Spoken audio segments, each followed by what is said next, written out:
ಮತ್ತೆ ಚುರುಕುಗೊಂಡಿದೆ ಪಿಎಸ್ಐ ನೇಮಕಾತಿ ಹಗರಣ ಕೇಸ್. ಪ್ರಕರಣದ ಮೂವರು ಆರೋಪಿಗಳು ಸಿಐಡಿ ಬಲೆಗೆ ಬಿದ್ದಿದ್ದಾರೆ. ಬ್ಲೂಟೂತ್ ಮೂಲಕ ಉತ್ತರ ಹೇಳಿಕೊಟ್ಟಿದ್ದಂತ ಆರೋಪಿಗಳು ಎಫ್ಡಿಎ ಅಧಿಕಾರಿ ಚಂದ್ರಕಾಂತ್, ವಾರ್ಡನ್ ಬಸವರಾಜ್, ವಿದ್ಯಾರ್ಥಿ ಶಶಿಧರ್ ಸೇರಿ ಮೂವರು ಆರೋಪಿಗಳನ್ನ ಬಂಧಿಸಲಾಗಿದೆ. ಪ್ರಕರಣದ ಮೂವರು ಆರೋಪಿಗಳನ್ನ ಬಂಧಿಸಿರುವಂತದ್ದು ಬ್ಲೂಟೂತ್ ಮೂಲಕ ಇವರು ಉತ್ತರ ಹೇಳಿಕೊಟ್ಟಿದ್ದು. ಆ ಆರೋಪ ಇವರ ಮೇಲಿದೆ.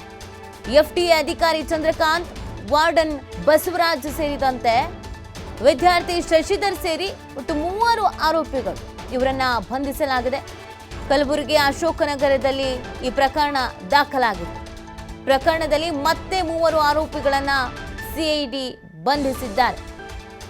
ಈ ಪ್ರಕರಣದ ತನಿಖೆ ಚುರುಕು ಪಡ್ಕೊಳ್ತಾ ಇರುವಂಥದ್ದು. ಇದೀಗ ಮತ್ತೆ ಪಿಎಸ್ಐ ನೇಮಕಾತಿ ಹಗರಣ ಪ್ರಕರಣಕ್ಕೆ ಸಂಬಂಧಪಟ್ಟಂತೆ ಮೂವರನ್ನ ವಶಕ್ಕೆ ಪಡೆದುಕೊಳ್ಳಲಾಗಿದೆ. ಸಿಐಡಿ ಬಲೆಗೆ ಮೂವರು ಆರೋಪಿಗಳು ಬಿದ್ದಿದ್ದಾರೆ. ಇವರು ಬ್ಲೂಟೂತ್ ಮೂಲಕ ಉತ್ತರವನ್ನ ಹೇಳ್ಕೊಡ್ತಾ ಇದ್ರು. ಎಫ್ಡಿಎ ಅಧಿಕಾರಿ ಒಬ್ರು ಚಂದ್ರಕಾಂತ್, ವಾರ್ಡನ್ ಬಸವರಾಜು, ವಿದ್ಯಾರ್ಥಿ ಶಶಿಧರ್ ಸೇರಿ ಒಟ್ಟು ಮೂವರು ಆರೋಪಿಗಳ ಬಂಧನ ಆಗಿದೆ. ಕಲಬುರಗಿ ಅಶೋಕನಗರದಲ್ಲಿ ಪ್ರಕರಣ ದಾಖಲಾಗಿತ್ತು.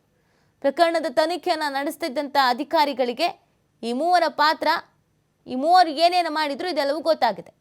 ಇದೀಗ ಪ್ರಕರಣದಲ್ಲಿ ಮೂವರು ಆರೋಪಿಗಳನ್ನು ಬಂಧಿಸಿದ್ದಾರೆ ಸಿಐಡಿ ಅಧಿಕಾರಿಗಳು.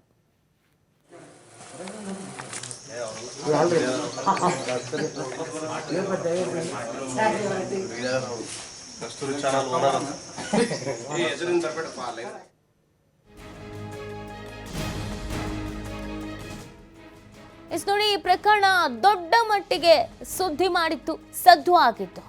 ಈ ರೀತಿಯಾಗಿ ಇನ್ಯಾವ್ಯಾವ ಎಕ್ಸಾಮ್ಸ್ ಅಲ್ಲಿ ಅವ್ಯವಹಾರ ನಡೆದಿದೆ ಇದೆಲ್ಲವೂ ಬಯಲಿಗೆ ಬರಬೇಕು ಅಂತ ಪಟ್ಟಿಡಿಯಲಾಗಿತ್ತು.